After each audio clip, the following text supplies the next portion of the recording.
2. Discontinuity, when the old system seems to be working less well, reflected socially in Dorothy's conflict with her witchy neighbor, psychologically in her ambivalent desire to run away from home, and physically in the approaching thunderstorm. 3. Disembedding, when we begin feeling that the current system is insupportable, and we begin to disconnect from it, like Dorothy being carried away from Kansas by the tornado. 4. Transition, when we haven't fully left the old world, and we haven't fully entered the new world, like Dorothy newly arrived in Oz, trying to get her bearings. 5. Reformation, when we decide to make a go of it in the new world we have entered, like Dorothy setting out on her journey to see the wizard, invigorated with new hope and passion. This in many ways mirrors my experience through those shadowy times. Andrew Jones, another colleague in the Terra Nova project, once drew a diagram for me that created a similar scenario. It looked something like this. Area 1 refers to the old paradigm, the old mental map, or way of seeing things. Over time, it becomes increasingly cramped and feels more like a prison than freedom. Area 2 describes the early transition period, where there is a high degree of frustration and reaction. An individual or group in this phase turns against the old paradigm and can't stop talking about how wrong, inhumane, or insupportable it is. In Area 3, people gradually turn from deconstructing the past to constructing the future, and begin the hard work of designing a new paradigm to take the place of the old one. This is a time of creative exhilaration, challenge, and perhaps anxiety, because the discovery of a new paradigm that will be superior to the old is by no means assured, and because the wrath of the defenders of the old is likely to be unleashed on those who dare propose an alternative. If the creation of a new paradigm succeeds, the group moves into Area 4, where the new era develops and expands freedom and possibilities. Of course, one must anticipate a time when the new liberating paradigm itself becomes confining and old. Understanding my frustration.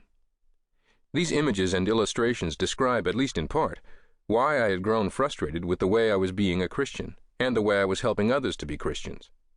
The old way was, as an old Bob Dylan lyric puts it, rapidly aging, and I needed to disembed and reevaluate and begin a journey toward a new home.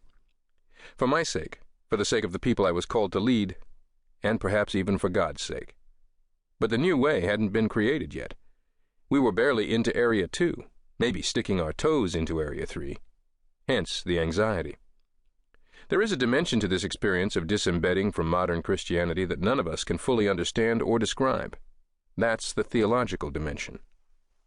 What if God is actually behind these disillusionments and disembeddings?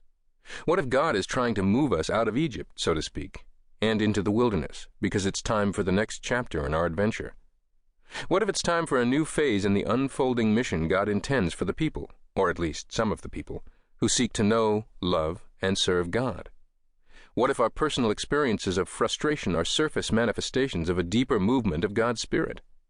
In other words, what if this experience of frustration that feels so bad and destructive is actually a good thing, a needed thing, a constructive thing in God's unfolding adventure with us? Maybe Martin Luther felt this way in his life as a monk. Maybe when he was told to preach about indulgences or to make room for emissaries from Rome to do so, he thought to himself, I can't take this anymore. Maybe I'll go back to being a lawyer. His experience seemed bad to him. He must have been frightened. Am I losing my faith? Am I falling away from God? But Protestants would agree, at least, that something good was afoot.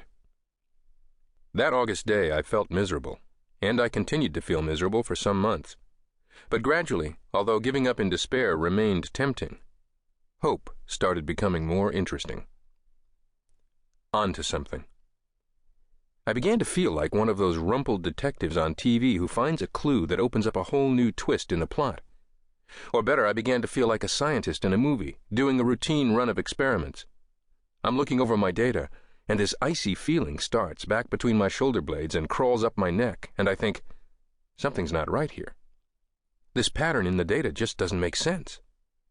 The camera comes in over my shoulder, and all you see are rows of numbers, but I pull out my cell phone and call my partner and say, Jack, you got to get over here to the lab. No, now. We've got something major here.